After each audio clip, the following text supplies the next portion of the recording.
Hello friends, मैं Ashwani Kumar Ashwani classes से। और आज हम पढ़ने वाले हैं 6th क्लास की साइंस का सेकंड चैप्टर का पार्ट 2, जिसका नाम है भोजन के घटक। इससे पहले हम कार्बोहाइड्रेट, प्रोटीन, वसा और विटामिन और खनिज लवण के बारे में थोड़ा बहुत जान चुके हैं। और हमने ये भी देखा था कि पता कैसे करें कि किसी खाद्य पदार्थ में कार्बोहाइड्रेट, वसा, प्रोटीन है या नहीं, है ना। तो आगे बढ़ते हैं 2.2। विभिन्न पोषक हमारे शरीर के लिए क्या करते हैं, है ना। कार्बोहाइड्रेट से हमारे शरीर में क्या होता है, प्रोटीन से क्या होता है, वसा से क्या होता है, तो इसके बारे में आज जानेंगे। ठीक है, शुरू करते हैं। कार्बोहाइड्रेट मुख्य रूप से हमारे शरीर को ऊर्जा प्रदान करते हैं। ठीक है, वसा से भी ऊर्जा मिलती है। वास्तविकता यह है कि कार्बोहाइड्रेट, वास्तविकता मतलब होता है सच्चाई। वास्तविकता यानी सच्चाई यह है कि कार्बोहाइड्रेट की तुलना में वसा की समान मात्रा से हमें अधिक ऊर्जा प्राप्त होती है। मतलब यह है कि अगर हमने 5 कार्बोहाइड्रेट खाए और 5 वसा खाए, तो वसा से हमें ज़्यादा ऊर्जा मिलेगी, ठीक है, कार्बोहाइड्रेट के मुकाबले। ठीक है, वसा और वसा और कार्बोहाइड्रेट भोजन को ऊर्जा देने वाला भोजन भी कहते हैं। ठीक है, वसा और कार्बोहाइड्रेट युक्त भोजन को क्या बोलते हैं? ऊर्जा देने वाला भोजन। ठीक है, तो ये सब है चना, मूंग की दाल, ठीक है, ये सब दे रखे हैं। आगे बढ़ते हैं। प्रोटीन की आवश्यकता की वृद्धि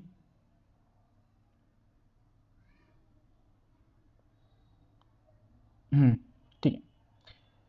प्रोटीन की आवश्यकता शरीर की वृद्धि तथा स्वास्थ्य रहने के लिए होती है। तो प्रोटीन हमें क्यों चाहिए होता है? शरीर की वृद्धि के लिए और स्वस्थ रहने के लिए। ठीक है, प्रोटीन युक्त मतलब, युक्त मतलब क्या होता है? भरा हुआ। तो प्रोटीन युक्त मतलब क्या हो गया? प्रोटीन से भरा हुआ। तो प्रोटीन युक्त भोजन को अक्सर, प्राय क्या होता है? अक्सर। प्रोटीन युक्त भोजन को अक्सर शरीर वर्धक भोजन कहते हैं, यानी शरीर को बढ़ाने वाला। ठीक है, विटामिन रोगों से हमारे शरीर की रक्षा करते हैं। ठीक है, विटामिन क्या करते हैं? हमारे हमारे शरीर की रक्षा करते हैं, किससे? रोगों से। ठीक है, याद रखेंगे, बहुत इंपॉर्टेंट है ये। ठीक है, विटामिन हमारी आंख, अस्थियां मतलब हड्डी, दांत और मसूड़ों को स्वस्थ रखने में भी सहायता करते हैं। ठीक है, आगे देखते हैं। विटामिन कई प्रकार के होते हैं जिन्हें अलग अलग नामों से जाना जाता है, जिनमें से कुछ को vitamin A, vitamin B, vitamin C, vitamin D, vitamin E तथा विटामिन के नाम से जाना जाता है। ठीक है, विटामिनों के एक समूह को विटामिन बी कॉम्प्लेक्स कहते हैं। क्या कहते हैं? Vitamin B complex. ठीक है, हमारे शरीर को सभी प्रकार के विटामिनों की अल्प मात्रा में आवश्यकता होती है, मतलब कि कम मात्रा में। ठीक है, अल्प मतलब क्या होता है? कम, यानी हमारे शरीर को विटामिनों की कम मात्रा में आवश्यकता होती है, यानी अल्प मात्रा क्या होता है? कम मात्रा। विटामिन ए हमारी त्वचा तथा आंखों को स्वस्थ रखता है। विटामिन सी बहुत से रोगों को लड़ने में हमारी मदद करता है। ठीक है, और विटामिन डी हमारी अस्थियों, दांतों के लिए कैल्शियम का उपयोग करने में हमारे शरीर की सहायता करता है। कैल्शियम तो मिलता है हमको दूध से, पनीर से, दही से, लेकिन उस कैल्शियम को इस्तेमाल करने में हमारी हेल्प कौन करता है? Vitamin D. ठीक है, विभिन्न विटामिनों से भरपूर भोजन चित्र 2.6 से चित्र 2.9 में दिखाया गया है। ठीक है, इन सब में क्या है? विटामिन है। ठीक है, दालों में विटामिन होता है, इन सब में विटामिन ए है। ठीक है, इसमें विटामिन बी है, इसमें विटामिन सी है ना, इसमें विटामिन बी था, सब में यहाँ विटामिन लिखा हुआ है। ठीक है, 2.6 से लेकर 2.9 तक। इसमें विटामिन डी है मछली में, मक्खन में, दूध में, मांस में। विटामिन सी किसमें होता है? खट्टी चीजों में, टमाटर में, ठीक है, अमरूद में, संतरे में, मिर्च में, नींबू में, आंवला में। ठीक है, यकृत मतलब कि लीवर में भी होता है विटामिन बी, होता है लीवर में। ठीक है, ये लीवर है। और गेहूं में विटामिन बी होता है, चावल में होता है विटामिन बी। विटामिन ए के स्रोत हैं, ठीक है, गाजर है, दूध है, मछली के तेल है, पपीता है, गाजर है। ठीक है, आगे बढ़ते हैं। आम भी है।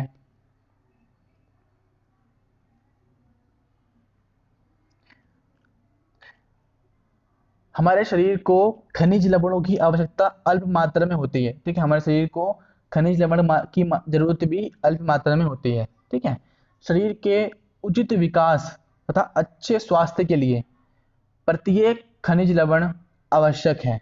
ठीक है, विभिन्न खनिज लवणों के कुछ स्रोत को चित्र 2.10 में दर्शाया गया है। 2.10 में दर्शाया गया है। 2.10 में कहाँ है,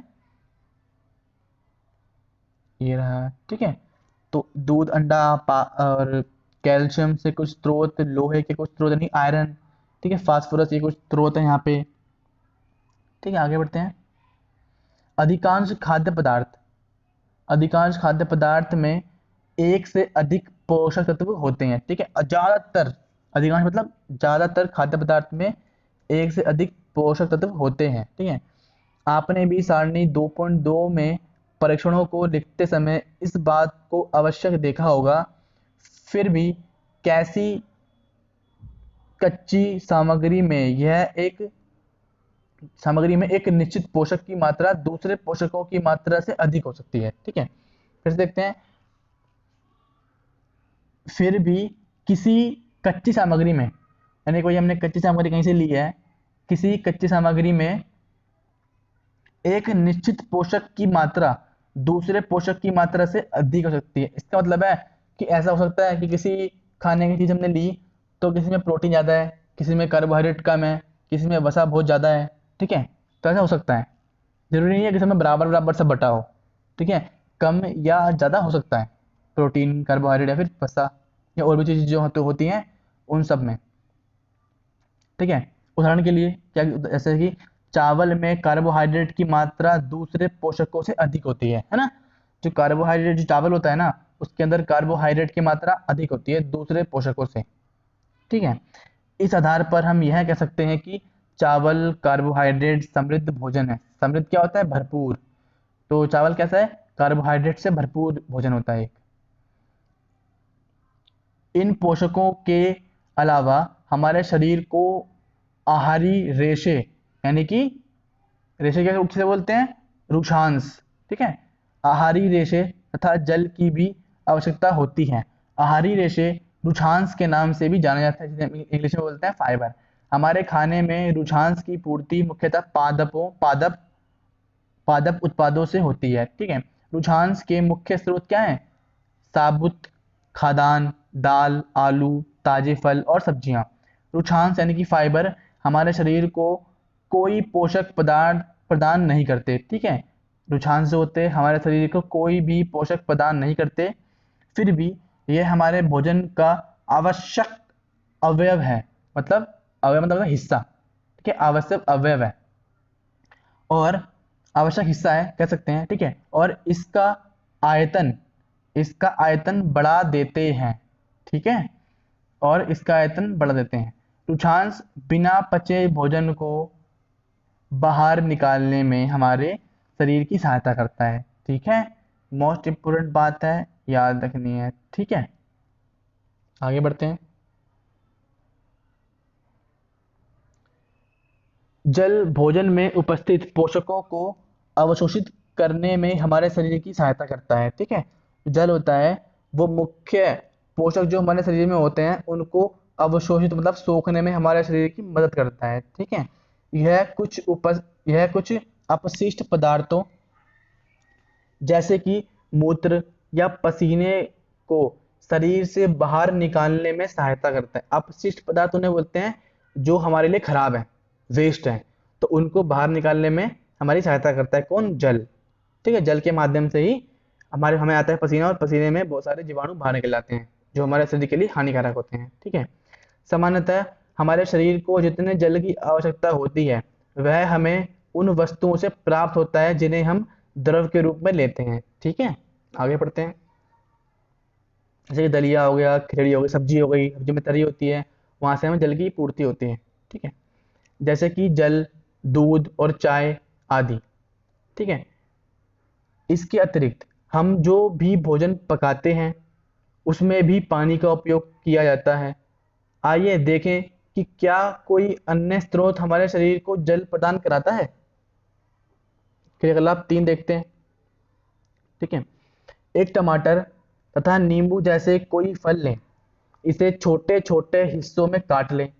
क्या ऐसा करते समय आपके हाथ गीले होते हैं? होंगे ही होंगे, है ना। जब भी आपके घर में किसी फल या सब्जी को काटा, छीला या मसला जाता है, तब ध्यानपूर्वक उसका निरीक्षण यानी जांच करें।